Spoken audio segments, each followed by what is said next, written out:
நண்பர்கள் கேள்வி கேட்க போகிறாங்க. Okay, ready. Over to press please. Mic அங்கே கொடுங்க சார். நீங்கள் மேலே வரீங்களா? வேணும் சார், மேலே வாங்க. வாங்க வாங்க வாங்க ப்ளீஸ். நான் வேணா ஃபோட்டோ எடுக்கிறேன், வாங்க. சரி வாங்க, மேலே வாங்கலேன் ப்ளீஸ், எனக்கு ஆசையாக இருக்குது, வாங்க. ஏன்னா பல வாட்டி எல்லாருமே கேட்குறாங்க, யார் அது கேள்வி கேட்குறா ப்ரெஸ் சைடில். ஸோ மேலே வரலாம் சார், ப்ளீஸ் வாங்க. இன்னைக்கு இந்த முகத்தை வந்து உலகத்துக்கே நாங்கள் காட்டுறோம். பல கேள்விகள் பல லான்ச்சில் கேட்கக்கூடிய ரொம்ப முக்கியமான ஒரு நபர் இவர். என்ன நிறைய வம்புகளில் மாட்டி விட்ட என்னோட தம்பி இவர் தான். இல்லை நீங்கள் தானேப்பா? வாங்க பேசுங்க. என்ன வேணும்? வந்ததுலேருந்து ஹீரோயின் கூட ரொமான்ஸ் இல்லைன்றீங்க. படம் பேரே ஹிட்லர் வச்சிருக்காரு. உண்மையிலுமே ஹிட்லர் மாதிரி நடந்துக்கிட்டாரா டேரக்டர்? இல்லை, ஹிட்லரில் வந்து ஃபுல் அண்ட் ஃபுல் ஆக்ஷனில் ஃபோக்கஸ் பண்ணார். இனிஷியல் ரொமான்ஸ் கொடுத்தாரு, ஆனால் வந்து ரொம்ப இந்த என்ன சொல்கிறது இருக்குது, ரொமான்ஸ் இருக்குப்பா. தள்ளி பேசுகிறோம். நானும் அவங்களும் கண்ணாக பார்த்து ரொமான்ஸ் பண்ணுறோம். நெக்ஸ்ட் ப்ராஜெக்டில் இன்னும் க்ளோஸாக ட்ரை பண்ணலாம். உங்களுக்கு வேணுமா அது மாதிரி? சரி, ஓகே. இல்லை, இதில் ஆக்சுவலாக ஹிட்லரில் அந்த சொஸ்திக்கு அந்த கன் எல்லாமே இருக்குது. இது கம்யூனிசம் படமாக இருக்குமா? இல்லை, ஒரு கெட்டவன், அந்த கெட்டவனுக்கு ஒருத்தன் வந்து கெட்டவனாக தெரியறான் அப்படின்னா அவன் யார்? அவன் நல்லவன். கெட்டவன் பார்வையில் ஹீரோ ஹிட்லராக தெரியறான். ஹிட்லர் மாதிரி வந்து கெட்டவனை வந்து டெரர் காட்டுறான். அதனால வந்து ஹிட்லர்னு பேர் வச்சுருக்காங்க. இப்போ நீங்கள் மேடையில் பேசுகிறது பார்த்தீங்கன்னா, ஆல்ரெடி நடிகர் சங்கத்தில் வந்து புகாரில் மாட்டினா 5 வருஷம் தடன்னு சொல்லியிருக்காங்க. ஸோ அதை பற்றி என்ன நினைக்கிறீங்க? என்ன புகாரில் மாட்டினா? இல்லை, அந்த சம்மந்தம் ஹேமா கமிஷனு, விசா கமிஷன் சொல்லிட்டு வந்துட்டு இருக்கு. ஆமாம். ஸோ பெண்களுக்கு அந்த இது இல்லை, பாதுகாப்பு இல்லைன்றாங்க. ஸோ நீங்கள் பாதுகாப்பாக தான் ரொமான்ஸ் இல்லாமல் நடிச்சிருக்கீங்க. இல்லை, படத்துக்குன்னு தேவைப்பட்ட அளவுக்கு பண்ணுறோம்ப்பா. ஆக்சுவலாக படத்துக்கு வந்து டேரக்டர் என்ன சொல்கிறாங்களோ அதை பண்ணுறோம். வேறு ஏதாவது முடிஞ்சால் நீங்கள் ஏதாவது சஜஸ்ட் பண்ணுறீங்களா? நாங்கள் எப்படி பெண்களை பாதுகாக்கலாம்னு சொல்லிட்டு? அது நீங்கள் தான் சார் முடிவு பண்ணணும். இல்லை தம்பி, நீங்களும் ஒரு ஆம்பளை தானே? ஆம்பளை தான் சார். ஆமாம். இல்லை, ஆக்சுவலாக இப்போ வந்து அதுதான் கருத்து சொல்லிகிட்டே இருக்காங்க. இல்லை, நம்ம பண்ணாலும் சரி, நான் வந்து பெண்களை எப்படி பாதுகாக்கிறதுன்னு சொல்லிட்டு நான் சொல்கிறேன். உங்கள் கருத்து என்ன? எப்படி பாதுகாக்கலாம்? நம்ம தங்கச்சின்னு சொன்னாவே பாதுகாப்பு தான் தம்பி. முடியுமா? அதெல்லாம் மனசாட்சி இப்படி பேசுங்கப்பா. என்ன முடியுமா அது சொல்லுங்கள். நீங்கள் எப்படி பெண்களை பாதுகாக்க போகிறீங்க சொல்லுங்கள். அவங்ககிட்ட எப்படி நடந்துக்கணுமோ அந்த மாதிரி. எப்படி நடந்துப்பீங்க? நான் பெண்ணு வச்சுப்போமே, எப்படி நடந்துப்பீங்க? எப்படி சாப்பிட்டீங்களா? சாப்பிட்டேன்.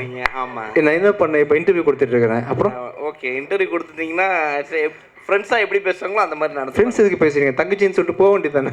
நான் கால் வேறு எதுவும் தேவையில்லை என்கிட்ட உங்களுக்கு ஆக்சுவலாக? இல்லை சார். இல்லை, பெண்ணா வந்து நிற்கிறேன் இல்லையா? ஆமாம். சாப்பிட்டீங்களான்னு கேட்டீங்க, சாப்பிட்டேன்னு சொல்லியாச்சு. வேற என்ன கேட்டீங்க ஆக்சுவலாக?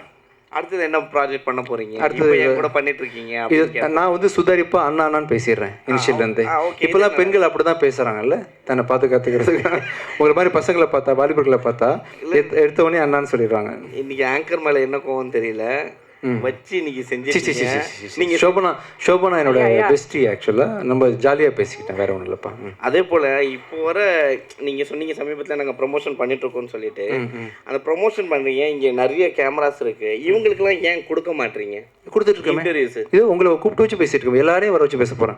நீங்கள் எல்லாரும் இங்கே வர போகிறீங்க. இங்கே இருக்கவங்க நிறைய பேர் அதை நோக்கி தான் வந்துட்டு இருக்காங்க. ஆமாம். ஸோ அதனால் இங்கே இருக்கவங்களையும் கூப்பிட்டு கொஞ்சம் கன்சல்ட் பண்ணி இன்டர்வியூ எடுங்க அப்படின்னு. ஏன்னா பெரிய ஹீரோக்களை வந்து இவங்க கூப்பிட்றது இல்லை நீங்கள் அப்படி. இதோ இப்போ கூப்பிட போகிறேன் பாருங்க. உங்களை வச்சு நீங்கள் யாரெல்லாம் கூப்பிடணும்னு சொல்கிறீங்களோ எல்லாரும் கூப்பிட போகிறேன். நேற்று ஒரு 8 சேனல், முந்தானத்து ஒரு 8 சேனல், 16 சேனல் வந்து ஹிட்லர் படம் ஓடுறதுக்காக கொடுத்துருக்கோம் இன்டர்வியூ. இப்போ யாரை கூப்பிடலாம் சொல்லுங்கள், நீங்களே கூப்பிடுங்க. நீங்கள் யார் வேணாலும் உங்களுக்கு பிடிச்ச யாராவது பொண்ணு சொல்ல முடியாதுல்ல. யாரோ ஒருத்தர் உங்களுக்கு யாரும் பிடிக்குன்னு கூப்பிடுங்க. யார் ரொம்ப கஷ்டப்படுறவங்க, யார் ரொம்ப நாள் இன்டர்வியூ எடுக்காம தவிக்கிறாங்கன்னு சொல்லுங்க. நிறைய பேர் இருக்காங்க. ஒருத்தர் யாராவது ஒருத்தர் கூப்பிடுங்கப்பா, நான் பேசிடலாம். அப்படி யாரோ ஒரு நேம் சொல்லுங்க, யாரோ ஒருத்தர் சொல்லுங்க. மோகன் இருக்காரு. வாங்க சார், மோகன் சார் வாங்க. மோகன் சார் வாங்க ப்ளீஸ், மேலே வாங்க. என்ன அவர் ஹாய்ன்றாரு, உங்களை கூப்பிடுறாங்க சார். ஹாய் அப்படின்றாரு. மைக். தேங்க்யூ வாங்க. என்ன செஞ்சுட்டு இருந்தாரு? தம்பி, நான் செய்கிற மாதிரியா இருக்கு. எவ்வளோ அன்பாக பழகுறேன், அன்பாக பேசிகிட்டு இருக்கேன் தம்பி. இது உண்மை மனசு சொல்லுங்கப்பா. இல்லை உண்மைதான் சார். சரி. வணக்கம். இப்போ எல்லாரையும் வந்து ஜிவி சார் வச்சு செய்வார், ஏன் ஸ்டேஜில் அவரை வச்சு செஞ்சீங்க? சரி. ஆக்சுவலாக என்னென்னா, என் மைண்டு ஃபுல்லாக என்ன இருக்குன்னு ஓப்பனாக சொல்கிறேன். எப்படியாவது பண்ணி இந்த ப்ரொடியூசரை காப்பாற்றிடணும். அதை தவிர்த்து எனக்கு எதுவுமே இல்லை. ஒரு குட்டிக்காரன் அடிக்கணும், ஏதாவது ஒன்று பேசணும். இது என் ப்ரொடக்ஷன் கிடையாது. இதில் உள்ள இதுவாக இருந்தாலும் அது ராஜா சார் தான் பொறுப்பு. பின்னாடி டிஸ்பிளே வேறு ஒர்க் ஆகலை. ஒருவேளை ஒர்க் ஆச்சுன்னு சொன்னால் ஹிட்லர்னு தெரிஞ்சிருக்கும்.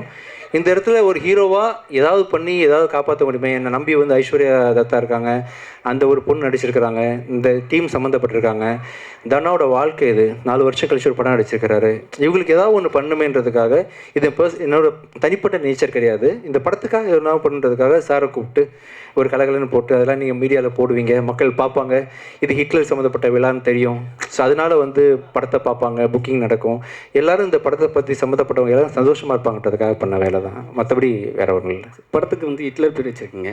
உண்மையான ஹிட்லருக்கு வந்து ஒரு புகழ் ஒன்று பிடிக்கும், அவருக்கு புகழ் பிடிக்கும், வெற்றி பிடிக்கும். அதே மாதிரி விஜய் ஆண்டனிக்கு வந்து கிசு கிசு பிடிக்கும். இந்த ஹிட்லருக்கு என்ன பிடிக்கும்? இந்த ஹிட்லருக்கு ஒன்றும் இல்லை, தனாவோட சொன்னேன் இல்லையா, ரொம்ப அருமையான டைரக்டர், ரொம்ப அருமையான ப்ரொடியூசர், இவங்களோட வெற்றி எனக்கு பிடிக்கும், இந்த அவங்க ஜெயிக்கணும், அவங்க வெற்றி எனக்கு பிடிக்கும். இந்த படத்தை பொறுத்த வரைக்கும் எனக்கு இந்த மூமெண்ட்டில் என்னோட தேவை இல்லாமல் 27 செப்டம்பர் மாதம் ரிலீஸ் ஆகக்கூடிய என்னோடய படம் வெற்றி அடையணும், ஓடணும், அதுக்குரிய தகுதி அத்தனையுமே இந்த படத்துக்கு இருக்குது, எல்லோரும் நல்லா இருக்கணும், அவ்வளோதான். சரி, லாஸ்ட் படம் வந்து இப்போ வந்து ஒரு படம் ரிலீஸ் பண்ணணும் போது ரொம்ப கஷ்டப்படுவாங்க ஆக்டரும் சரி டிஸ்ட்ரிபியூட்டரும் சரி யாராக இருந்தாலும் சரிங்களா. ஆனால் வந்து திடீர்னு ஒரு ஸ்ட்ரகிள் வருது, ஒரு படத்தை வந்து ரிலீஸ் பண்ணிட்டாங்க, அந்த இடத்துல வந்து ஒரு ஸ்ட்ரகிள் வருது, அப்படி எப்படி சார் நீங்கள் ஹேண்டில் பண்ணுறீங்க? லாஸ்ட் படம் உங்களுக்கு ஒரு பெரிய பிரச்சனை வந்தது, ஃபர்ஸ்ட் ஷோவே பிரச்சனை வந்தது, எப்படி நீங்கள் ஹேண்டில் பண்ணீங்க? அது இல்லை, அது முடிஞ்ச வரைக்கும் எவ்வளோ தூரம் முடியுமோ. இப்போ நீங்கள் ஒருத்தர் ஆக்சிடென்ட் ஆகி கீழே விழுந்து கிடக்குறாங்க, நீங்கள் எப்படி ஹேண்டில் பண்ணுவீங்க? எல்லாருக்கும் ஒரு மனுஷங்க தூக்கி விடுவோம் இல்லையா, அந்த மாதிரி முடிஞ்ச வரைக்கும் நம்ம அந்த துறையில் இருந்துக்கிட்டு அதுக்கு என்ன செய்யணுமோ அதை பண்ணுறோம், அவ்வளோதான். சரி சார், எப்பவுமே வந்து நீங்கள் விஜய் ஆண்டனி சார் வரும்போதெல்லாம் அவங்க ஒய்ஃபை கூட்டின்னு வருவாங்க, ரொம்ப சமீப காலமாக இல்லை, ஏன் அவங்க வந்தாங்கன்னா ஹீரோயின் கூட ரொமான்ஸ் பண்ண முடியாதுனாலையா? இல்லை, அப்படி இல்லை, கொஞ்சம் அவருங்க வேறு சில விஷயங்கள்னால கொஞ்சம் வீட்டில் இருக்கிறாங்க, மேபி இன்னும் ஒரு 1 இயர் கழிச்சு இன்னும் சகஜமாக நிலைமைக்கு வந்துடுவாங்க, கூட்டு வருவாங்க, அவசியம் கூட்டு வருவாங்க. அக்காவை கூட ரொமான்ஸ் பண்ணீங்களா? என்ன சார் அர்த்தம்? இல்லை, அப்படி வினை தாண்டி வருவாயில் ஜெஸ்ஸியை தான் அவர் ரொமான்ஸ் பண்ணியிருப்பார், சிம்பு ஆக்சுவலாக அவங்க அக்கா தான் ஜெஸ்ஸி, அதான் அது மாதிரி கௌதமேன் சார் இருந்ததுனால அப்படி ஆரம்பிச்ச போது அவங்க அக்கா கிடையாது, ஃப்ரெண்டு தான், சின்ன பொண்ணு தான், ஒரு 16 வயசு இருக்குமா உங்களுக்கு? ஐயா விட்டுருங்க ஐயா, எதுக்கு இத்தனை கேமராஸை போட்டுட்டு ஐயா உங்களுக்கு ஓகேவா, ஹாப்பி ஆயிடுச்சா? நீங்க இன்டர்வியூ எடுக்கணும், உங்க நண்பன் எடுத்துட்டீங்க, வேற ஏதாவது கேள்வி இருக்கா? வேற என்ன கேட்குறாங்கன்னா, ஒரு பர்சனலாக ஒரு சேனலுக்கு போயிட்டு சின்ன சேனல் கூப்பிட்டா யாரும் பெரிய ஆக்டர் யாரும் கூப்பிட்றது கிடையாது. இப்போ விஜய் ஆண்டனி மாதிரி ஒரு பெரிய ஹீரோ வந்து கூப்பிட்டாங்கன்னா அவங்களுக்கு ஒரு அவங்களுக்கு வந்து ஒரு அங்கீகாரம் கிடைக்கும், அதுக்காக தான் இந்த வார்த்தை கேட்குறோம் நாங்கள். சந்தோஷம், ரொம்ப சந்தோஷமாக இருக்குது. வேறு யாரை கூப்பிடலாம் நீங்கள் சொல்லுங்கள், கூப்பிடலாம். டேரக்டே இல்லை சார், நீங்கள் இன்டர்வியூ வந்து அவங்க ஆஃபீஸில் கூப்பிட்டாலும் வந்து பண்ணி கொடுப்பாங்க. கண்டிப்பாக பண்ணலாம். இப்போதைக்கு உங்கள் ஆசையை திருப்தி பண்ணுறதுக்காக ஏதாவது ஒருத்தர் கூப்பிட்டுருங்க. பாலாஜி கூப்பிட்டுருமே, பெருந்தம் வாங்க சார். ரிங்கு கார்த்தினா இருக்காரா? இல்லை, வேறு யார் தோணுனா கூட மேலே வரலாம், என்கிட்ட கேள்விகள் கேட்கலாம், பேசலாம், ஜாலியாக இருக்கலாம். வாங்க. விமல் சும்மா இருக்க மாட்டே, விமல் வாங்க, யாராவது சும்மா வாங்க, என்ன வேணா பேசலாம், வாங்க, ஜாலியாக இருப்போம். வாங்க. விமல் யாரு? இன்னைக்கு எந்த ப்ரோக்ராமும் இல்லைன்னு நினைக்கிறேன். நாகராஜ் சார் இருக்காரு. வாங்க தம்பி. யாராவது என்ன நாகராஜ்னு எல்லாருமே கோரஸா கூப்பிடுறாங்க, யார் அவரு? ஓ, யாரா வராங்களா? தந்தி டிவிலேருந்து ஒருத்தங்க வந்துட்டு இருக்காங்க, வாங்க தம்பி வாங்க. ஃபோன் பேசிட்டே வராரு சார். அவர்கிட்ட என்ன கேள்வியெல்லாம் கேட்கலான்னு கேட்டு வராங்களா மேனேஜ்மெண்ட்டில்? அப்படியே ஏறி வந்துடுங்கப்பா, படி வழி ஏறின டைம் ஆகும். சார் கிங்ஸ்லி அண்ணன் கூட நீங்கள் வரல. யார்? கிங்ஸ்லி. தெரியல தம்பி. ஹலோ சார், நல்லா இருக்கீங்களா? நாகராஜ் யாருன்னு தெரியல, ப்ளீஸ் வாங்க சார். AMN டிவி நாகராஜ் அவர்கள் ப்ளீஸ் வாங்க மேல. ஆஹா, என்ன சார் உங்களுக்கு இவ்வளோ ஃபேன்ஸ் இருக்காங்க போல, என்ன சார் விஜய் ஆண்டனி சார் ப்ரொமோஷனுக்கு அவரை கூட்டு போயிடலாம் போல நீங்க, பயங்கர ஃபேன். வாங்க தம்பி, வாங்க தம்பி, நீங்க ஏதாவது கேள்வி கேட்கலாம். நாகராஜ் சீக்கிரம் வாங்க. ஒரு நிமிஷம் கேளுங்க. கேளுங்கப்பா. தந்தி சேனலில் வந்து நம்மளோட இன்டர்வியூ கொடுத்துருக்கீங்க சார். ஓகேப்பா, பண்ணியாச்சு இன்டர்வியூ. சரிப்பா. உங்ககிட்ட நான் கேட்குற கொஸ்டின் என்னென்னா, நீங்கள் பண்ணுற படத்தில் உங்களோட மியூசிக் இருக்கணும்னு ஆசைப்படுறோம் சார். கண்டிப்பாக. ஆக்சுவலாக ரொம்ப மிஸ் பண்ணுறோம், நீங்கள் மியூசிக் பண்ணுறதில்ல அப்படிங்கிறதுல. இந்த படத்தில் ஒரு சாங் நீங்கள் மியூசிக் பண்ணியிருந்தாலும் ஒரு சாங் பாடியிருக்கேன் மெர்வின்காக. ஆக்சுவலாக அந்த பாட்டு மியூசிக் பண்ணுறேன். இந்த படத்தில் வந்து இன்னொருத்தங்க மியூசிக்காக போட்டோம் இல்லையா, நம்ம அடுத்த படம் வந்து லியோ ஜான் பால் டைரக்ஷனில் டிசம்பர் ரிலீஸ் ஆகுது. அருவி டைரக்டரோட படம் வந்து அடுத்த சம்மரில் ரிலீஸ் ஆகுது. அது 2 படத்துக்கு நான் தான் மியூசிக் பண்ணுறேன். ஃபுல் படம் நீங்கள் மியூசிக் பண்ணுறேன், இதுக்கப்புறம் பண்ணுறேன் கண்டிப்பாக. ஒரு சாங்காவது பண்ணுங்க சார். கண்டிப்பாக ஃபேன்ஸ் நிறைய ஃபுல் படம் பண்ணுறேன் சார். அதே மாதிரி இந்த படத்தில் ஹிட்லரில் வந்து ஒரு பெப்பியான சாங் ஒன்று இருக்குது. ஆமாம். அந்த சாங்கில் வந்து பார்த்தீங்கன்னா ஒரு ஹீரோயின் மேலே நோட்டு எல்லாம் தூக்கி போட்டு ஆடுற மாதிரி என்ன பாட்டு இப்போ ஐஸ்வர்யா பண்ண அந்த அந்த பாட்டு பெர்ஃபார்மன்ஸ் சாங் ஆமாம் ஆமாம் ஆமாம் நீங்கள் வந்து நிறைய நல்ல படங்கள் கொடுத்துட்ருக்கீங்க நல்ல கருத்துள்ள படங்கள் கொடுத்துட்ருக்கீங்க அந்த மாதிரி சீன்கள் உள்ள பாடல்களை தவிர்த்துடலாம்ல சார் ட்ரை பண்ணுறப்ப ஆக்சுவலாக என்ன நடக்குதுன்னா நடக்குது உலகத்தில் வந்து நீங்கள் துபாயில் பார்த்தீங்கன்னா பெல்லி டான்ஸ்லாம் ஆடும்போது பணத்தை தூக்கி போடுறாங்க. அப்போ தூக்கி போடுறவன் கெட்டவன் பாரு, இந்த மாதிரி கெட்டது செய்கிறான் பாரு அப்படின்னு அந்த கெட்ட விஷயத்தை காட்டினா தான் நல்ல விஷயத்தை காட்ட முடியும். இப்படி போடாதீங்கன்னு சொல்கிறதுக்கு படத்தில் ஒரு சீன் வச்சு போட்டு தானே அவனை வில்லனாக்க முடியும். அப்படி ஒரு சீனாக தான் இருக்கும். தேவையான லெவலில் தான் சோஃபார் இதெல்லாம் இந்த படம் ஃபுல்லாக எடுத்திருக்காரு. நீங்கள் படம் பார்த்தப்போ உங்களுக்கு தெரியும் ஆக்சுவலாக. கண்டிப்பாக தேங்க்யூ ஸோ மச். தேங்க்யூ. எனக்கு ஒரே ஒரு கொஸ்டின் கேட்கணும். ஆக்சுவலாக விஜய் சார் வந்து இந்த சினிமா விட்டு லாஸ்ட் மூவி அதை விட்டு கிளம்புறாரு அப்படின்னு சொல்லிட்டு எல்லா ஃபேன்ஸ் வந்து எல்லாருமே நடிகர்கள் எல்லாருமே கொடுத்துட்ருக்காங்க. ஸோ நீங்கள் என்ன சொல்ல வரீங்க அவர் சினிமா விட்டு போகிறத பற்றி? இல்லை, நல்ல கலைஞர், நிறைய திரையரங்களை நிரப்பிட்டு இருக்கிறாரு. அவங்களுக்கு பெரிய ஃபேன் ஃபாலோவிங் இருக்குது. தொடர்ந்து நடிக்கணும். பட் அவர் நினச்சிருக்க விஷயத்த பண்ணிட்டு நடிக்க முடியாது இல்லையா? ஒருவேளை ஜெயிச்சிட்டாருன்னா நடிக்க வாய்ப்பு கிடையாது. ஸோ அதனால் காலம் தான் பதில் சொல்லணும். எனக்கும் என்ன நடக்க போகுதுன்னு தெரியல, வெயிட் பண்ணிகிட்ருக்கேன். தேங்க்யூ. அவ்வளோதானா? வாங்க வாங்க மேலே வாங்க மேலே வாங்க. உங்கள் லைஃப்பில் வந்து ஹிட்லர் யார்? என் லைஃப்பில் ஹிட்லரா? இந்த படத்தில் நான் தான் ஹிட்லர். இல்லை, உங்கள் லைஃப்பில் பொறுத்த வரைக்கும் எத்தனையோ மூவி நீங்கள் பண்ணியிருக்கீங்க. மூவிக்கு வெளியேயும் பண்ணியிருக்கீங்க, உள்ளேயும் பண்ணியிருக்கீங்க, உங்கள் லைஃப்லையும் பண்ணியிருக்கீங்க. ஸோ உங்கள் லைஃப்பில் வந்து ஹிட்லர்னா அவங்க வந்து ஹீரோவா வில்லனா? இல்லை, பேர் தான். இப்போ ஆண்டனின்றது மார்க் ஆண்டனி வந்து பாஷாவில் வந்து வில்லன். நான் வில்லனா? ஒரு பேர் வந்து அந்த பேரையே வந்து காலி பண்ணிடுறது இல்லையா? நிறைய பேர் உலகத்தில் ஹிட்லர் வாழ்ந்துருக்காங்க. அதில் ஒரு வீணா பண்ணவன் இந்த ஹிட்லர் ஆக்சுவலாக. சார், இன்னொன்று ரிவ்யூ பொறுத்த வரைக்கும் எல்லாருமே ரிவ்யூ பண்ணுறாங்க, மீடியா பீப்புள் ரிவ்யூ பண்ணுறாங்க. ஸோ சோசியல் மீடியாவில் பொறுத்த வரைக்கும் வந்து ரிவ்யூக்கு வந்து நீங்கள் வந்து ஒரு சில ரிவ்யூவர்ஸை வந்து நீங்கள் பண்ணுற தப்புன்னு நீங்கள் சொல்லியிருக்கீங்க. ஆமாம், தப்பு பண்ணும்போது மட்டும் தப்புன்னு சொல்கிறேன். ஸோ ஹிட்லரே ரிவ்யூ பண்ணுவாங்க. ஆமாம். ஸோ உங்களுடைய பாயிண்ட் ஆஃப் வியூவில் ஒருத்தங்க ரிவ்யூ பண்ணுறது ரிவ்யூவாக இருக்கணுமா, ஒப்பீனியனாக இருக்கணுமா? அவங்க ஒப்பீனியனாக இருக்கணும், ரிவ்யூவாக இருக்கணும், எப்படி வேணால் இருக்கலாம். இன்னொருத்தர் வாழணும், நம்ம எல்லாம் சந்தோஷமாக அந்த உலகத்தில் கடந்து போகணும், ஜேர்னி நல்லா இருக்கணும், ஒருத்தர் சப்போர்ட் பண்ணுன்ற நோக்கில் இருக்கலாம், தப்பு இல்லை. ஆமாம் சார். இந்த படம் வந்து ஆடியன்ஸ் பொறுத்த வரைக்கும் எப்படிப்பட்ட படமாக இருக்கும்? உங்களுடைய கேரியர் பொறுத்த வரைக்கும் எப்படிப்பட்ட படம்? ரொம்ப முக்கியமான படமாக இருக்கும், கமர்ஷியல் படமாக இருக்கும். நம்பி வந்து ஹிட்லர்ன்ற படத்தை வந்து 27th ரிலீஸ் ஆக போதும் தேட்டருக்கு வருவாங்க. வர்ற யாருமே டிசப்பாயிண்ட் ஆகாமல் கண்டிப்பாக திருப்பி போவாங்க. இது வந்து மூவியோட ப்ரமோஷனுக்கு நான் கேட்குறேன். ஸோ அவுட் ஆஃப் மூவி தான். அவுட் ஆஃப் மூவி கேமராவில் கேட்பீங்களா? இல்லை, உங்ககிட்ட கேட்குறேன். சரி. ஸோ விஜய் சாரோட மாநாடு வந்து இண்டஸ்ட்ரியே போகிற மாதிரி ஒரு தகவல் இருக்கு. நீங்கள் விஜய் சார் கிட்ட மாநாடுக்கு வந்து போகக்கூடிய வாய்ப்புகள் இருக்கா? எனக்கு அவ்வளோ அரசியல் எதுவும் கிடையாது. அரசியல் இல்லாமல் நான் விஜய் சார் மாநாடுனா அரசியல் தான். விஜய் சார் கூப்பிட்டாங்களாம், விஜய் சார் உங்களை கூப்பிட்டாங்களா, போகிறதுக்கு வாய்ப்புகள் இருக்கா? ஃப்ரெண்டு தானேப்பா, வாய்ப்புகள் இருக்கு. விஷால் கூப்பிட்டாலும் போவேன். இல்ல, விஷால் சார் ஆரியா மாநாடு வச்சாலும் போவேன். இல்ல, நீங்க கூப்பிடுறீங்களா மாநாட்டுக்கு வர்றேன். Vijay sir Riya, we have any plan to மாநாடு? கிங்ஸ்லி கூப்பிட்டாலும் போவேன். விடுங்கப்பா, விடுங்க சார். நீங்க ஃபர்ஸ்ட் மாநாடுனா என்னன்னு ரியாக்கு எக்ஸ்பிளைன் பண்ணணும் இல்லையா? என்னப்பா? ப்ளீஸ் கம் டு சொல்லிட்டாங்க. ஓகே அதை விட்டுறலாம். Sir, last question sir. Last time நான் கேட்டேன், நீங்கள் அதை விட்டீங்க. என்னன்னா, எந்த ஒரு தனி மனிதனுக்குமே வந்து கிசு பேசினாவும் சரி, பேசினா பிடிக்கும், அவங்க மேலே கிசு வந்தால் பிடிக்காது. ஆனால் நீங்கள் எல்லா மேடையிலையும் வந்து கிசு எழுதுங்க சொல்லுங்க, என்ன ஒரு காரணம் சார்? ஏன் பண்ண மாட்டேங்கிறீங்க? காரணம் சொல்லுங்க. நான் இவ்வளோ கேட்குறேன். இல்லை சார், ஏன் பண்ண மாட்டேங்க? மேலே இல்லைனால தான் பண்ண முடியல. இல்லாட்டி கண்டிப்பாக பண்ணி ட்ரை பண்ணுங்களேன். ஒரு மனுஷன் தப்பு இல்லாமல் இருக்குமா?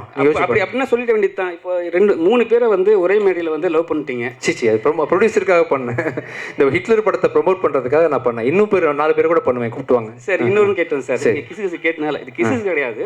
ஒரு டேரக்டர் ஒரு விஷயத்த சொல்றாரு, ஆனா விஜய் ஆண்டனி சார் மட்டும் வித்தியாசமா பண்றாரு. ஏன் என்ன பண்றாங்க? ஆமா, ஒரு டயலாக் சொல்றாங்க, அந்த டயலாக்கே நீங்க வந்து மாத்தி அது அவர் வந்து ரொம்ப ஸ்டைலா சொன்னாரு, இன்னும் பொய்டிக்கா சொன்னாரு. அது உங்களுக்கு வரும், எனக்கு வரல. அதனால தான் ரொமான்டிக் படம்லாம் பண்ணல. நெக்ஸ்ட் டைம் நான் வந்து கண்டிப்பா இம்ப்ரோவைஸ் பண்றேன். தேங்க்யூ. அந்த வரைக்கும் மட்டும் தம்பி என்னை மாட்டி விட்டது போதுமா? வேற ஏதாவது பிளான் வச்சிருக்கீங்களா? தேங்க்யூ. ஸோ ரொம்ப நன்றி. இந்த படத்தை நீங்கள் அவசியம் வந்து வர செப்டம்பர் மாதம் 27 பார்க்கணும். படம் கண்டிப்பான கமர்ஷியல் படமாக உங்களை எல்லாரையும் திருப்தி படுத்துகிற படமாக நிச்சயமாக இருக்கும். தேங்க்யூ. எப்படி இருக்கீங்க? நல்லா இருக்கேன். சூப்பர். ஸோ நான் பேசும்போது நீங்கள் தான் கேட்டிங்கன்னா நல்லாயிருக்கும். ஏன்னா எண்ணில் எப்படியும் கேட்க போகிறீங்க. ஆமாம், கண்டிப்பாக சார். நான் நைட்டெல்லாம் தூங்காமல் எழுதி எடுத்துகிட்டு வந்திருக்கேன் சார். எல்லாம் பக்காவாக கொஸ்டின்ஸ்லாம் ரெடி பண்ணி வந்திருக்கோம். பட் அதுக்கு முன்னாடி to see you both, I think அது வந்து ரொம்ப சந்தோஷமா இருக்கு இந்த மூவி ஹிட்லர். ஸோ எப்படி இருக்கு to be part of this project? ரொம்ப ஹாப்பியாக இருக்குக்கா. அக்காவுக்கும் எனக்கும் ரொம்ப ஒரு பூர்வ ஜென்மம் அந்த மாதிரி ஜெயா டிவியில் உள்ள ப்ரோக்ராம்லேருந்து ஆரம்பிச்சு இன்னைக்கு வரைக்கும் நல்ல வைப் அப்படியே மறக்காம முடியும். நல்லா இருக்குக்கா. ஒரே ஒருத்தன் தான்க்கா ஆக்சுவலாக எனக்கு என்னாச்சு சார்? நான் ஹீரோ உட்காந்துருக்கேன். நீ சாரியே ஆரம்பத்துலேருந்து வந்து என்ன கன்னு பொண்ணு என்னக்கா? சரி, நான் ரொம்ப வருத்தத்தோடு வந்திருக்கிறேன். ஓகே, இன்னைக்கு ஸ்டேஜில் வந்து சார் கிட்ட நான் ரொமான்ஸ் பண்ணுறது எப்படின்னு நான் கற்றுக்க போகிறேன். வாவ், சூப்பர் சார், ரொம்ப சந்தோஷம். அவர் கூட சேர்த்து எனக்கு ஒரு ஏவி போட்டதுக்கு ரொம்ப I don't think many other heroes will agree to something like that. So அவர் ரொம்ப சிம்பிளா சொல்லிட்டாரு. But I didn't expect that. Thank you so much. Thank you for reminding me of some of my work. Wow. Thank you sir. ரொம்ப sir கூட work பண்ணுறது ரொம்ப ஸ்பெஷலான experience எனக்கு. Sir camera பார்த்து 2005 சாரை மீட் பண்ணுறதுக்கு, சார்ட்ட அப்பாயின்மெண்ட் வாங்குறதுக்கு, சார் படத்துக்கு மியூசிக் பண்ணுறதுக்காக எவ்வளவோ ட்ரை பண்ணி ரொம்ப தோந்து போயிட்டேன் அந்த டைமில். ஆனால் அந்த சார் கூட வந்து இப்போ நான் ஒரு படத்தை ஸ்க்ரீனில் ஷேர் பண்ணுறேன் நினைக்கும் போது சந்தோஷமாக இருக்குது. சார் ரொம்ப சிம்பிளான ஒரு பர்சன், ஹைலி டேலண்டடு. சாருக்கு தெரியாத விஷயமே இல்லை. அண்ட் இவ்வளோ நாள் அவர் எடுத்த படத்தோட சக்ஸஸ் வந்து அவரோட பெர்ஃபார்மன்ஸை சொல்லி தான் ஆக்டர்ஸ்ட்டு வாங்கியிருக்காங்கன்னு தெரியுது. நீட்டாக ஹேண்டில் பண்ணுறாரு. ரொம்ப ஸ்டைலிஷான சப்டிலாக எல்லா விஷயத்தையும் ஹேண்டில் பண்ணக்கூடிய ஒண்டர்ஃபுல் பெர்ஃபார்மர் ஆஸ் ஆக்டர் வந்து சார் சூப்பர். ரொம்ப தேங்க்யூ ஸோ மச் சார். நாங்கள் கொடுத்த தேங்க்யூ விஜய் ஆண்டனி. நான் இந்த படம் பண்ணதுக்கு 2 ரீசன் தான். எல்லாருக்கும் ரீசன்ஸ் இருக்கும். தனா சொன்னது விஜய் வந்து ரொம்ப இன்சிஸ்ட் பண்ணார் நீங்கள் இந்த படம் பண்ணும் அப்படின்ட்டு. I'm a very reluctant actor. நான் ஒரு செட்டுக்கு ஒரு ஆக்டராக போகும்போது நிறைய படங்களில் நான் ஏன் இங்கே இருக்கேன் அப்படின்னு நான் யோசிச்சிருக்கேன். படம் நடிக்கும்போது இதுக்காக நம்ம வரலையே, எதுக்கு இதை பண்ணுறோம் அப்படின்னு நிறைய படங்கள் எனக்கு அப்படி தான் தோணியிருக்கு உண்மையிலேயே. பட் அந்த படத்தில் ஒவ்வொரு படத்துலேயும் அந்த டெக்னீஷியன்ஸ், டைரக்ஷன் டீம், கூட ஒர்க் பண்ணுற அந்த ஆக்டர்ஸ், ஹீரோ, அவங்க ஏற்படுத்தி கொடுக்குற ஒரு சுச்சுவேஷன் வந்து நான் ரொம்ப அதை எதிர்பார்த்துட்டு போவேன். நம்மளுடைய ஒரு நான் சென்சிபிலிட்டிஸ்ன்னு நான் தப்பாக சொல்ல, பட் நம்மளுடைய ஒரு கம்ஃபர்ட் ஜோனில் அது இருக்குமா அப்படின்னு. இப்போ ஒரு ஆக்ஷன் சீனாக இருந்தால் கூட ரொம்ப ரெல்டனாக தான் நான் பண்ணுவேன். பட் பண்ணும்போது நம்ம வந்துட்டோம். இப்போ மாஸ்டர் சொன்னார், நான் சொன்னதை செஞ்சார் அப்படின்னு சொன்னார்ல. நான் ஒரு ஆக்டராக போகும்போது நான் எதுவுமே சொல்கிறதே இல்லை. But I just hope that things will follow in place for me. ஏன்னா it's not what I want to do. But இதில் வந்து ரொம்ப கம்ஃபர்டபுளாக இருந்துச்சு எனக்கு. அண்ட் அது கம்ஃபர்ட் ஜோன் மட்டும் இல்லை, அந்த சீன்ஸ் அவங்க கொடுத்ததும், அவர் என் கூட நடித்த சீன்ஸும். ஒரு நடிகனாக இருக்கிறது வந்து ரொம்ப கஷ்டமான ஒரு விஷயம். I think Tamil also will agree with me நினைக்கிறேன். We had scenes together. தமிழை வந்து தூக்கி ஒரு செவரில் சாக்கிற மாதிரி ஒரு சீன்லாம் இருந்துச்சு. அவர் இருக்கிற ஹைட்டுக்கும் நான் இருக்கும், நீங்கள் யோசிச்சு பாருங்கள். ஆனால் அதுக்குள்ளே ஒரு கம்ஃபர்ட் வரணும். இதை என்னால் பண்ண முடியும் அப்படின்னு டைரக்டரும் என்னை கன்வின்ஸ் பண்ணணும். அவரும் அந்த இன்டென்சிட்டி எனக்கு கொடுக்கணும். அப்போ தான் என்னால் அதை பெர்ஃபார்ம் பண்ண முடியும். So everything fell in place, even the scenes we had with Riya and everything. So everything was comfortable for me, and I loved being on the sets of this film. That is very that's very sure, and it's because Vijay wanted me in the film that I did this film. Yeah, thank you. எனக்கு ஒரு tips வேணும் உங்கள்கிட்ட. நானும் மாங்கபான்னு கஷ்டப்படுறேன் first படத்துலேருந்து. First படம் நான் படம் வந்து ரொம்ப சீரியஸ் ஆகி போச்சு. சலீமில் கொஞ்சம் ரொமான்ஸ் இருந்துச்சு. ரீசெண்டாக ரோமியோவில் ட்ரை பண்ணேன். அதுவும் ஆஃப்டர் மேரேஜ் உள்ள ரொமான்ஸ்ன்றதுனால பெருசாக யாரும் அது மதிக்கலை. இந்த படத்துலையும் ட்ரை பண்ணியிருக்கேன். ஸோ நீங்கள் வந்து என்னை ரொமான்டிக் ஹீரோவாக மாறுறதுக்கு எனக்கு டிப்ஸு, ட்ரைனிங் ஏதாவது இந்த ஸ்டேஜில் கொடுக்கணும். நம்ம ஒரு படம் பண்ணுவோம். கண்டிப்பாக ஷூர் சார். அதில் வேணா நம்ம கண்டிப்பாக ஷூர் சார். இப்போ ஒரு சின்ன டிப்ஸ். ஃபேமிலி ரொமான்ஸ் தானே நீங்கள் பண்ணுவீங்க? இல்லை சார், நான் வந்து அவுட் அண்ட் அவுட் பேச்சுலர் மாதிரி நான் வந்து பண்ண ஆசைப்பட்றேன். எனக்கு வந்து சின்ன டெமோ வேணும். ரியா கொஞ்சம் மேலே வாங்கப்பா. சூப்பர் சார், கண்டிப்பா நல்ல விஷயம் தான் சார். ஏன்னா பேசி வச்சு பண்றேன். இல்ல சார், அதுதான் என்னோட முதல் கேள்வியாக கூட இருந்தது விஜய் ஆண்டனி சார். கரெக்ட் தான். ஏன்னா ரொமான்ஸ்க்கு பேர் போனவர். நீங்க ஏதாவது ஒரு சின்ன டிப்ஸ் கொடுத்தீங்கன்னா கரெக்டா இருக்கும். தனா டைரக்ஷன்ல ஹிட்லர்ல ரொமான்ஸ் எப்படி பண்ணிருக்கீங்க நீங்க பார்க்க போறீங்க. ஓகே. கௌதம் மேனன் சார் ஃபியூச்சர்ல பண்ண போற படத்துல நான் ரொமான்ஸ் எப்படி பண்ண போறேன். ஆமா. அப்படின்னு ரொம்ப அட்வான்ஸ்டா வந்து ஒரு கண்டிப்பா தேவை சார். ஏதோ ஒண்ணு. ஆக்சுவலா இது நான் அவனில்லை பார்ட் 2 சார் 3. அதனால நீங்களும் ரொமான்ஸ் பண்ணுங்க வாங்க. இல்ல நீங்களும் வாங்க. நீங்க 3 பேரோட அப்புறம் அவங்க எப்படி ரொமான்ஸ் பண்றாங்க சார்? சார் நீங்க என்னைக்கு 3 பொண்ணுங்களோட ரொமான்ஸ் பண்ற சீனை நீங்க டைரக்ட் பண்ண போறீங்க சார். சேலஞ்சிங்கான சீன். நீங்களே வாங்க. ரலாதத்த மேல வாங்க சார். நீங்க என்னைக்கு அந்த 2 லைன் எழுதுறீங்களோ, மாடுதான பால் தப்பா கூப்பிட்டேன் வாங்க. இல்ல மாடுதான பால கறக்கும், பால் இங்க தயிரா மாறும். நீங்க கடைசியா இப்போ ரொமான்ஸ்க்கு வாங்க. ரொமான்ஸ்க்கு வாங்க. சார் இப்போ ஆக்சுவலா எனக்கு இவங்க வந்து நீங்க வந்து ரியாட்ட சார் மைக் நீங்க ரியா பார்த்துட்டு நீங்க இவங்க யாரு? இவங்க நீங்க அக்கான்னு கூப்பிடுறதுக்கு அப்புறம் எனக்கு எப்படி இல்ல முதல்ல தெரியாம சும்மா சீன். சரி, நீங்க வந்து இல்ல அக்கானா நீங்க உங்க பக்கத்துல இப்படி போய் நின்னுட்டு உங்களை பார்த்துட்டு உலகத்துல எவ்வளவு பொண்ணுங்கிறது நான் ஏன் உங்களை லவ் பண்ணேன்னு இப்படி வாங்க. இங்கே வாங்க இங்கே பாருங்க அக்கா. நீங்க யூசுவலா என்ன சோபனான்றதே பூவனான்னு கூப்பிடுவீங்க. இது வேற பயங்கர பாருங்க, அங்க டீம் எல்லாம் பக்காவா போடுவாங்க டைட்டில். இல்லைப்பா, வெண்ணி தாண்டி வருவாயில் வயசு மூத்தவங்க தான் அந்த ஜெஸ்ஸி. அப்புறம் அக்கா தான் வந்து இல்லை நான் அக்கா கிடையாது, நான் லவ்வர், நீங்கள் திருத்தணும் ஆக்சுவலாக. ஓகேவா சார், அக்கா எடுத்துடலாம் சார். என்ன டைலாக் சார்? அதாவது இவங்க உலகத்தில் இவ்வளோ வயசான பொண்ணுங்க இருந்தும் இங்கே வாங்கக்கா, இவ்வளோ பொண்ணுங்க இருந்தும் ஏன் எனக்கு வந்து சோபனா மேலே மனசு அப்படி பாயுது எனக்கு தெரியலையே. ஓகேவா சார்? ரொம்ப ரொம்ப உருகிட்டேன்னா இல்லை மைக் அக்காட்ட மைக் கொடுங்கப்பா கொஞ்சம் தம்பி. சரி நீங்கள் பதில் சொல்லுங்க. இல்ல இல்ல நீ என்னன்னா நீங்க அந்த அத லவ்வோட சொல்றாரு சார். எவ்வளவு பெரிய விஷயம், அவர் டைரக்ஷன்ல நான் நடிக்கிறேன் இப்போ. Yes sir. இல்ல தொடலாம் சொல்ல அவரு. இதெல்லாம் எக்ஸ்ட்ராவா பண்றீங்க. படத்துலயும் தொடர சரி ஓகே.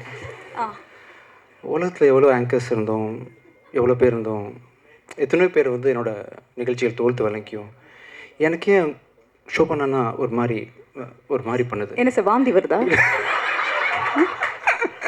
இல்லை லவ் வருது ஆக்சுவலாக. இல்லை சார் ஓகே சார்.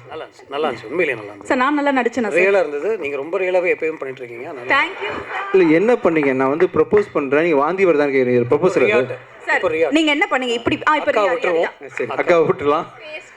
ரியாட்ட போய் நீங்கள் வந்து ஹாய் மாலினி ரியான்னு சொன்ன நேச்சுரலாக வரும் சார். சரி ஹாய் ரியா, ஐம் விஜய். விஜய் நான் அதை சொல்லியே ஆகணும். நீ அவ்வளோ அழகு, இந்த மாதிரி ஒரு அழகு இங்கே யாருமே பார்த்துருக்க மாட்டாங்கன்னு நினைக்கிறேன். And I'm in love with you அப்படின்னு சொல்லி. Yes sir yes sir. தமிழில் சொல்லிக்கிறேன் சார், இங்கிலீஷில் வராது. எக்ஸ்பிரஷன் பார்க்கணும். ரியா இந்த ஃபுல் படம் நடித்து முடித்தோம். டைரக்டர் தானே வந்து உங்களையும் என்னையும் இப்படியே ஸ்பேஸ் வச்சுட்டார். ஆக்சுவலாக இந்த படம் ஃபுல்லாகவே அங்கே நின்று லவ் சொல்லுவாங்க, நாங்கள் இங்கேருந்து சொல்லுவோம். ஆனால் கௌதமன் சார் பிளெஸிங்கில், அவங்க ஆசீர்வாதத்தில், அவங்களோட முயற்சியில் நான் பக்கத்தில் வர்றதுக்கு சந்தோஷமாக இருக்கேன் ரியா. இது சார் இன்னொரு டேரக்டர் சார் சொன்னீங்க, இன்னொரு சொன்னீங்க சார், முக்கியமான விஷயம் சொன்னீங்க. இங்கே எவனும் இந்த மாதிரி அழகை பார்த்துருக்க இங்கே எவனும் இந்த மாதிரி அழகை பார்த்துருக்க மாட்டாங்க ரியா. கண்ணை பார்த்து பயமாக இருக்குது சார். கண்ணை பார்த்து பேசுகிறேன், தைரியமாக பேசுகிறேன். I love you Riya. ஓகேவா sir? I love you. Love பண்ணுறது ஓகேவா சார் உங்களுக்கு? ஓகே தானே சார்? ஐயோ நீங்க இவ்வளவு நேரம் டயலாக் பேசி என்னது தெரியலன்றாங்க. தெரியும் அது தெரியும். ஃபைனலி அது ஐ லவ் யூ சொன்னேன்ல, ஐ லவ் யூ சொன்னேன்ல. இனி இருக்கு. ஓகே ஓகே அவ்வளோதான். இந்த பொண்ணுங்களே அவ்வளோதான். No sir, I mean your dialogue is there. Mine is over completely. I propose. This dialogue you have to give a reply. Take 2 sir. Sir retake. சரி நீங்கள் ஏதோ வேற ஒரு டைலாக் சொன்னீங்க சார். ஆக்சுவலாக No sir, அந்த dialogue பொய்ட்டிக்காக இருந்துச்சு sir. அது நான் அவ்வளோ அழகு, நான் இத சொல்லி ஆகணும். என்ன இல்ல அவங்கள பார்த்து நீங்க அவ்வளவு அழகு. நான் அதை சொல்லி ஆகணும், நீ அவ்வளோ அழகு சார். ஓகேவா? என் மூஞ்சியை பார்த்தீங்கன்னா நீங்கள் எக்ஸ்பிரஷனை பார்க்கல. இல்ல எனக்கு என்னன்னா அதை சொல்றேன், நீங்க ஃபர்ஸ்ட் அழகா சொல்லணும் சார். நீங்க என்ன இப்படி சோகமா சொல்ற மாதிரி ஃபீலிங்கோட சொல்றேன். ஃபீலிங் மாசா சொல்லட்டுமா? ஏய் சரி சொல்லியே ஆகணும். சரி அது சார் நான் ட்ரை பண்ண வரல, விட்டுருங்கப்பா. ஐ லவ் யூ அவ்வளோதான், ஒரே வார்த்தையில். என் ஸ்டைலில் சார் டன். இப்போ லாரா தத்தாக்கு அதே மாதிரி நெக்ஸ்ட்டு. சாரி ஐஸ்வர்யா தத்தால. Yes sorry. அவங்கள்ட்ட வந்து நீங்கள் சொல்லுங்கள், இந்த மேடை ஏறி இருக்காங்க அவங்க. இந்த தடவை வந்து நான் ஜிவிஎம் சாரோட நீங்கள் லைவில் பர்ஃபார்மன்ஸ் பண்ணி நீங்கள் பார்த்தது இல்லை. 2 நான் பண்ணிட்டேன் சார், நீங்கள் பண்ணுங்க. நான் டைரக்ட் பண்ணட்டுமா? இல்லை உங்கள் 2 பேருக்குமே நான் சொல்கிறேன். there is no pressure to speak in Tamil, but you spoke in Tamil and that's so beautiful. there was no need to. யார் உங்கள்கிட்ட வந்து தமிழில் தான் பேசணும் அப்படின்னு சொல்லியிருந்தாங்கன்னா மன்னிச்சிருங்க. பட் அந்த மாதிரி எந்த ப்ரெஷரும் இல்லை. பட் 2 பேரும் ரொம்ப அழகாக தமிழில் பேசுனீங்க. You took the effort. So I சரி இப்போ வந்து நான் வந்து சாரை டைரக்ட் பண்ணுறேன். இந்திய தொலைக்காட்சியில் வரலாற்று முதல் முறையாக யாரும் பண்ணியிருக்க மாட்டாங்க சார். ஆக்சுவலாக இல்லை ஸ்டேஜில் பண்ணியிருக்க மாட்டாங்க. Yes sir. ஃபஸ்ட் டைம் வந்து சார் வந்து ஷூட்டிங் ஸ்பாட்டில் பிஹைண்ட் த சீனில் சூர்யா ஆர்யா எல்லாருக்கும் எப்படி ட்ரைனிங் கொடுத்துருப்பான்றதை வந்து அவரே பண்ணி காட்டுவார். பட் நான் டைரக்ட் பண்ணால் என்ன அப்படின்றது வாங்க sir. Lara Dutta come please.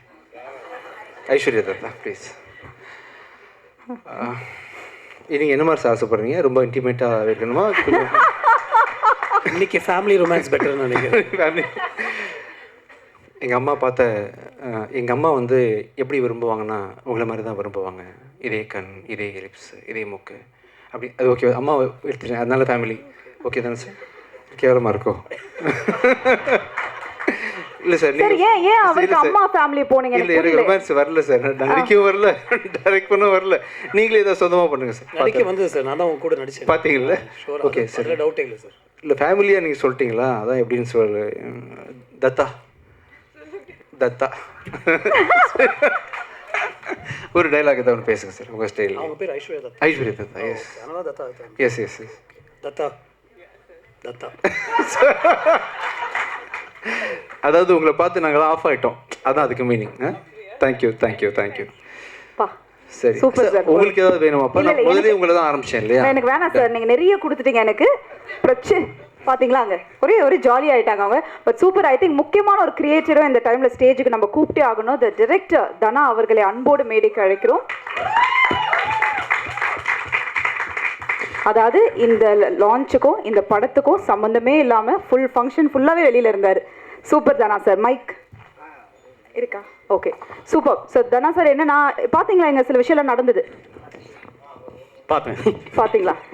எப்படி சார் நான் நல்லா நடிச்சேனா? லவ் எனக்கும் ரொமான்ஸ் எனக்கு உங்களுக்கு கெமிஸ்ட்ரி எப்படின்னு கேட்குறாங்க. இல்லை நான் அப்படி நீங்கள் அதானப்பா அதானே பண்ணோம். லவ் வேறு கெமிஸ்ட்ரி வேறு தெரியல, நான் அப்புறம் கற்றுக்கிறேன் தனியாக. ஓகே. இல்லை ஜிவிஎம் சார் பண்ணியிருக்காரு, எப்படி நல்லா இல்லாமல் இருக்கும். ஸோ ரொம்ப நல்லா இருந்தது. நல்லா இருந்தது. சூப்பர். பட் ஐ திங்க் ஒரு 3 directors அப்படின்றத தாண்டி I think everybody is got their own craft. ஒரு விஷயமும் நம்ம பண்ணுற ஒரு விஷயம்.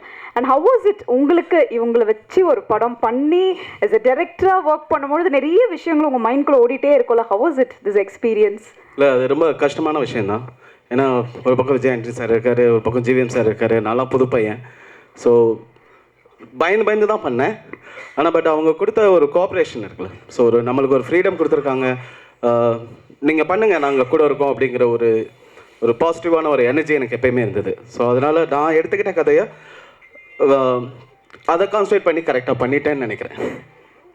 சூப்பர். அண்ட் சார் உங்களுக்கு ஒரு கேள்வி, because you worked with Dhana now. So as a டிரெக்டரா what would you like to tell Dhana? இல்லை நத்திங் அட் ஆல். பிகாஸ் நான் ஃபஸ்ட்டு சொன்னேன்ல, அது ஒரு ஆக்டருக்கு ஒரு கம்ஃபர்ட் ஜோன், ஒரு கன்விக்ஷனோட ஒரு விஷயம் பண்ண வைக்கிறது, அது எல்லாமே யூனோ ஹீ ப்ரொவைடட்.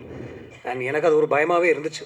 வேறு ஒரு செட்டுக்கு போகும்போது நம்ம எதுவும் சொல்லவும் மாட்டோம், அது நம்ம நினைக்கிற மாதிரி வந்துருமா, அன்றைக்கி நாள் ஈஸியாக கடந்துருமா அப்படின்னு தான் நான் பார்ப்பேன். But he and it's a very big film. Actually இந்த trailer doesn't do justice to the film. இந்த கதைக்கு பின்னாடி ஒரு ஊரே இருக்குது அப்படின்னு நான் தைரியமாக இங்கே சொல்லுவேன். அந்த அளவுக்கு ஒரு பெரிய ஸ்கேல் உள்ள ஒரு படம் அது. when he narrated to me itself, I got that feel, and then I was waiting to see how he'll pull it off towards the climax and everything, and he did it so very easily, and in the middle of so many constraints. Sirku ஒரு பெரிய accident நடந்தது Vijay ஆண்டனிக்கு in the middle of the shoot, and to come back from that in a month's time and pick up shootலாம் நாங்கள் எதிர்பார்க்கவே இல்லை. In fact அவர் அடிப்பட்டு ஹாஸ்பிட்டலில் இருக்கும்போது we shot for 2 days. And he was saying ஒரு 6 to 8 months போய்டும் நினைக்கிறேன் அப்படின்னு சொல்லிட்டு இருந்தார். But with all that pain and everything, he came back in, and everything fell in place. I think this film is meant to be. And I guess Dana stayed outside because he wants his film to speak and not so much himself, I think so. Yeah. Super. So thank you sir, thank you so much. இன்னும் நாங்கள் thanks கிவிங்கில் முடிச்சிடுறோம் அப்படியே இருந்து. இல்லை நீங்கள் இருக்கணும் sir. ஆக்சுவலாக GVM சாரும் இருக்கணும் சார் கடைசி வரைக்கும் இங்கே. ஆமாம் நின்றுங்க சார்.